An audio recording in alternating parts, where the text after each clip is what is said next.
नकली शिवसेनेवरून वातावरण तापलं। मोदींनी बाळासाहेबांचा अपमान केला। उद्धव ठाकरेंची मोदींवर टीका। तर मोदी शहांनी कधीच बाळासाहेबांचा अपमान केला नाही। फडणवीसांचं ठाकरेंना प्रत्युत्तर। पंतप्रधान मोदींकडून पवार आणि ठाकरेंना एनडीएमध्ये येण्याची ऑफर। तर 4 जून नंतर काँग्रेसमध्ये विलीन होण्यापेक्षा शिंदे अजित पवारांसोबत या सर्व स्वप्न पूर्ण होतील।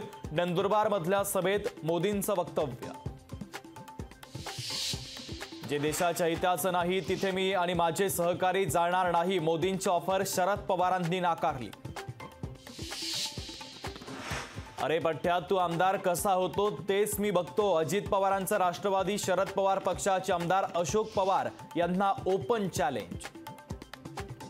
शांतिगिरी महाराजांची थोड्याच वेळात पत्रकार परिषद। शांतिगिरी महाराज कुणाला पाठिंबा देणार याकडे मात्र सर्वांचं लक्ष। मतदानाच्या टक्केवारीतील विलंबासंदर्भात एडीआर संस्थेची सुप्रीम कोर्टात याचिका। मतदारांची टक्केवारी 48 तासात जाहीर करण्याचे निवडणूक आयोगाला निर्देश देण्याची याचिकेतून मागणी। शिवसेनेचे आमदार चंद्रकांत पाटील रक्षा खडसेंमध्ये दिलजमाई। गुलाबराव पाटलांना चंद्रकांत पाटलांची नाराजी दूर करण्यात मोठं यश। डॉक्टर नरेंद्र दाभोलकर हत्या प्रकरणामध्ये शरद कळसकर आणि सचिन अंदुरेला जन्मठेप। तर वीरेंद्र तावडे आणि विक्रम भावे संजीव पुनाळेकरची सबळ पुराव्याअभावी निर्दोष मुक्तता। दिल्लीचे मुख्यमंत्री अरविंद केजरीवाल यांना मोठा दिलासा। सुप्रीम कोर्टाकडून केजरीवालांना 1 जूनपर्यंत अंतरिम जामीन मंजूर। केजरीवाल आजच जेलमधून बाहेर येण्याची शक्यता। अक्षय तृतीयेच्या मुहूर्तावर सोनं चांदीच्या दरात मोठी वाढ। सोन्याच्या दरात 1000ची तर चांदीच्या दरात 1500ची वाढ।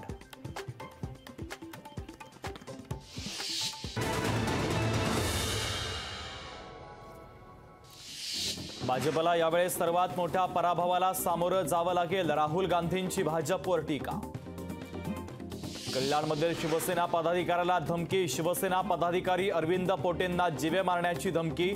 शिवसेना उद्धव बाळासाहेब ठाकरे पक्षाच्या बाळ हरदास यांनी धमकी दिल्याचा आरोप। मुंबई शिक्षक मतदारसंघावर शिवसेना उद्धव बाळासाहेब ठाकरे पक्ष आणि काँग्रेसचा दावा। सध्या समाजवादी गणराज्य पक्षाचे कपिल पाटील मुंबई शिक्षक मतदारसंघाचे आमदार। खासदार निधी परत गेल्याचे पुरावे द्या। प्रीतम मुंडेंनी खासदार निधीवरून विरोधकांवर केली टीका।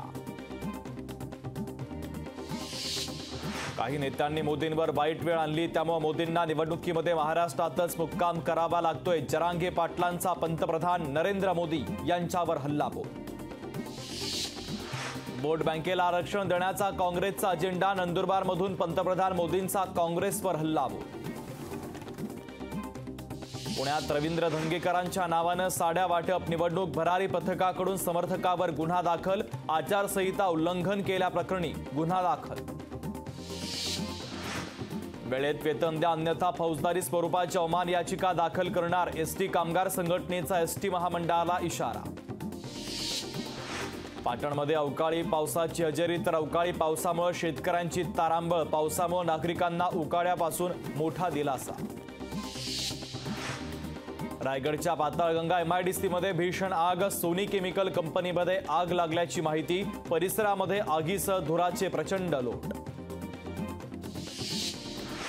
पंढरपुरात लाच स्वीकारणाऱ्या पोलिसावर लाचलुचपत विभागाची कारवाई। 50,000 रुपयांची लाच स्वीकारताना रंगेहात अटक।